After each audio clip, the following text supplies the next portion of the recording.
Hey guys, welcome to this session of Geography Previous Year Questions जो कि हम एक टेस्ट सीरीज के ज़रिए कर रहे हैं जो प्रीवियस ईयर के क्वेश्चंस रहते हैं। और कल सैटरडे हमने जो 5 क्वेश्चंस जो डिस्कस किए थे, दो उसमें से 2020 जो रिसेंटली पूछे गए थे और उसके बाद जो 2019 के अंदर पूछे गए थे। आज हम करेंगे फिजिकल ज्योग्राफी के प्रीवियस ईयर के जो क्वेश्चंस हैं प्रीलिम्स में जो पूछे गए थे 2018 में। सबसे पहले जो क्वेश्चन है, सिक्स क्वेश्चन जो हम करेंगे, consider the following statements. The Barren Island volcano is an active volcano located in Indian territory. ये क्वेश्चन है, स्टेटमेंट है। उसके बाद Barren Island lies about 140 kilometre east of Great Nicobar. And third statement is last time Barren Island volcano जो है वो erupt हुआ in 1991 and it has remained inactive since then. उसके बाद इनएक्टिव रहा। करेक्ट स्टेटमेंट इसमें से हमने देखना है कौन सा है। क्वेश्चन आप पढ़ोगे, आपके पास टाइम है 10 सेकेंड्स का। आप देखो उसको, स्टेटमेंट पढ़ो, आराम से पढ़ो और उसके बाद आपको आंसर बताना है।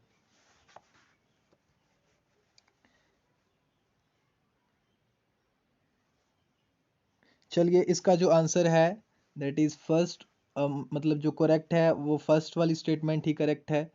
देखिए, ये तो आपको पता है अगर आपने मैप ऑब्जर्व किया होगा ध्यान से, और अगर आप देखते हो कि जो बैरन जो आइलैंड है वो अंडमान आइलैंड्स जो हैं ऊपर नॉर्थ में है। वो ऊपर नारकोंडम आइलैंड है और उसके नीचे बैरन आइलैंड है, और निकोबार ग्रेट निकोबार जो आइलैंड है वो तो काफ़ी साउथ में है। इसलिए यहाँ पे ये गलत हो जाएगा स्टेटमेंट, सेकंड स्टेटमेंट गलत हो जाएगा। तो हमारे पास ए और सी बचता है और 50-50 चांसेस बन जाते हैं हमारे। और उसके बाद अगर देखें हम लास्ट टाइम जो बैरन आइलैंड जो है, उसमें से जो वोल्केनो इरप्ट हुआ 1991 की ये बात कर रहे हैं। लेकिन उसके बाद भी जो second phase of eruption start हुए थे 1995 के अंदर, 1995 के अंदर भी अगर आप देखो, सर्च करो तो वहाँ पे भी इरप्शंस हुए थे। So it means that the third statement भी रॉन्ग है, और थर्ड स्टेटमेंट भी इससे रॉन्ग हो जाती है, सेकंड भी रॉन्ग हो जाती है, गलत हो जाती है। तो हमारे पास बचती है सिर्फ फर्स्ट स्टेटमेंट। क्वेश्चन नंबर 7 चलिए पढ़ते हैं। With reference to agriculture soils consider the following statements. पहली जो स्टेटमेंट है, a high content of organic matter in soil drastically reduces its water holding capacity. उसके बाद जो सेकंड स्टेटमेंट है, soil does not play any role in sulphur cycle, के अंदर कोई रोल नहीं प्ले करता। यहाँ पे वर्ड एक एनी है जिसको आप अपने रेडार से इसे देख सकते हो। उसके बाद इरिगेशन जो है over a period of time can contribute to salinisation of some agricultural lands. आप इसमें से आपको करेक्ट जो आंसर है इसका वो आपने बताना है। Your time starts now.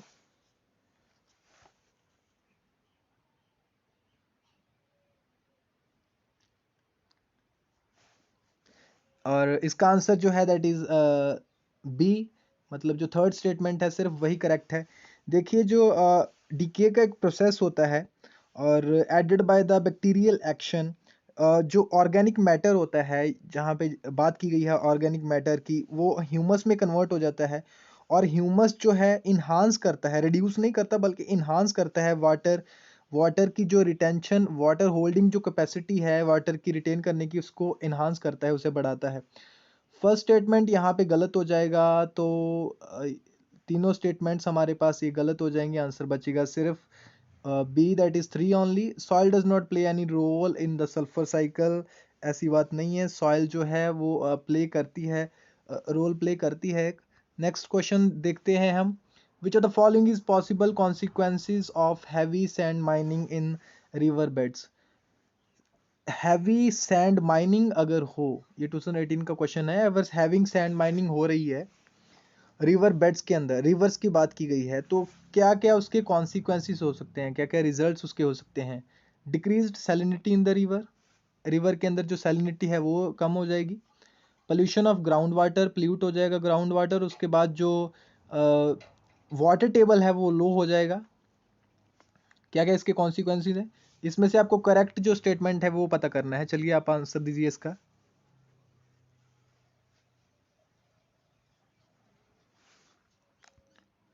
इसका answer that is B, two and third, मतलब सेकंड और थर्ड जो स्टेटमेंट है वो कॉन्सिक्वेंसेस है, बल्कि यहाँ पे डिक्रीज्ड सैलिनिटी नहीं है, पॉल्यूशन, ग्राउंड वाटर पोल्यूट हो जाता है इससे, सैंड माइनिंग की वजह से ग्राउंड वाटर तो पोल्यूट होगा ही, और वाटर टेबल जो है और भी नीचे चला जाएगा, क्योंकि वहाँ पे जो रिवर बेड होता है और वहाँ पे वो लूज हो जाएगी सॉइल वहाँ पे, और जो वाटर है और नीचे जाना शुरू कर देगा, वहाँ पे लोअरिंग ऑफ वाटर टेबल जो रहता है वो भी डाउन जाएगा। और सैंड माइनिंग देखिए जो होता है, एरेक्स द इंटरटाइडल जो एरियाज होते हैं वहाँ पे, और उसको वो ब्रेक हो जाते हैं वहाँ से, इंटरटाइडल जो एरियाज होते हैं, और उसके बाद एक imminent danger of saline water ingress into fresh water, fresh water जो वहाँ पे रहता है रिवर्स का, वहाँ पे सैलिनिटी इंक्रीज हो जाती है। यहाँ पे डिक्रीजेस लिखा है, ये गलत हो जाएगा यहाँ पे। फर्स्ट अगर गलत होता है तो ये हमारे पास सिर्फ ये दोनों स्टेटमेंट बचती हैं। नेक्स्ट क्वेश्चन देखते हैं, क्वेश्चन नंबर 9 जो कि 2018 में ही पूछा गया था। Which of the following statement best describe carbon fertilisation के बारे में पूछा है। कार्बन फर्टिलाइजेशन के बारे में बात की है। फोर स्टेटमेंट है यहाँ पे, आप पढ़ो। Increased plant growth due to increased concentration of carbon dioxide in the atmosphere. Plant growth है जो वो इंक्रीज होगी, उसकी कंसंट्रेशन अगर ड्यू टू इंक्रीज्ड कंसंट्रेशन, अगर कार्बन डाइऑक्साइड की कंसंट्रेशन जो है इंक्रीज हो जाएगी।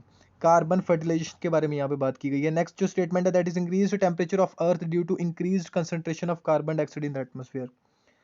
Then third is increased acidity of oceans as a result of increased concentration of carbon dioxide। अगर कार्बन डाइऑक्साइड की कंसंट्रेशन बढ़ती है तो ओशंस के अंदर जो एसिडिटी है वो इंक्रीज हो जाती है। बेसिकली हमें कार्बन फर्टिलाइजेशन के बारे में यहाँ पे पूछा गया है। Adaptation of all living beings on earth, the climate change brought about by increased concentration of carbon dioxide in atmosphere, उसके बारे में यहाँ पे बताया गया है। आंसर जो इसका है, that is first one, first statement, increased plant growth due to increased concentration of carbon dioxide in the atmosphere. Studies के अंदर बताया जाता है कि अगर कार्बन डाइऑक्साइड की कंस्ट्रक्शन जो कंसंट्रेशन है, सॉरी, वहाँ पे कार्बन डाइऑक्साइड की अगर कंसंट्रेशन है जो अगर इंक्रीज होती है वहाँ पे, और इससे क्या होगा कि फोटोसिंथेसिस का जो प्रोसेस है और बढ़ेगा। स्परिंग प्लांट ग्रोथ, मतलब कि जो प्लांट की ग्रोथ है, प्लांट्स की ग्रोथ है वो और बढ़ेगी, और यही है कार्बन फर्टिलाइजेशन। और उसके बाद जो नेक्स्ट क्वेश्चन है, last question of the day, consider the following statements, earth magnetic field has reversed every few 100 years ago।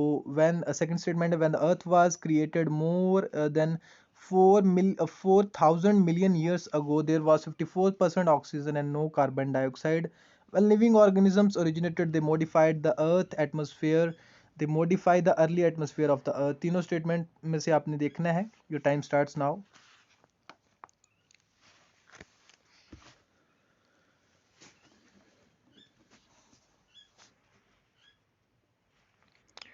चलिए, इसका आंसर है 1 एंड 3 करेक्ट स्टेटमेंट के लिए आपको पूछा गया था। First and third are the correct statements.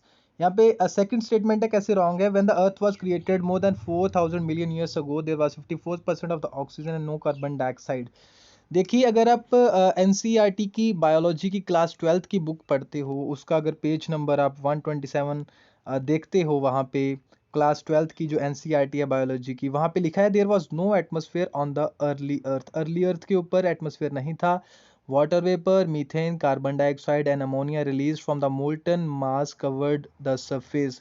वहाँ पे वाटर वेपर, मीथेन और carbon dioxide and ammonia present था। सो इससे जो है सेकंड जो स्टेटमेंट है रॉन्ग हो जाती है, गलत हो जाती है, कार्बन डाइऑक्साइड प्रेजेंट था। और इससे हमारे पास सिर्फ दो ही स्टेटमेंट बचती हैं, फर्स्ट एंड, और यही ऑप्शन है हमारे पास, C. Thank you for watching this session. और यहाँ पे आपको आज का जो शेड्यूल रहेगा, जैसे 7 बजे जो पॉलिटी के करंट अफेयर्स के हम रिवीजन कर रहे हैं टॉपिक्स का, वो, और 9 AM आज जो हमारा आज एनालिसिस है, डीएनए है, वो थोड़ा लेट आएगा। और एक और वीडियो है उसकी जगह आपके लिए देखने के लिए, जो कि अपलोड की गई है, और वो आप यहाँ पे देख सकते हो, और जो शेड्यूल रहेगा वो भी आप यहाँ पे देख सकते हो। Thank you for watching this session. Have a nice day.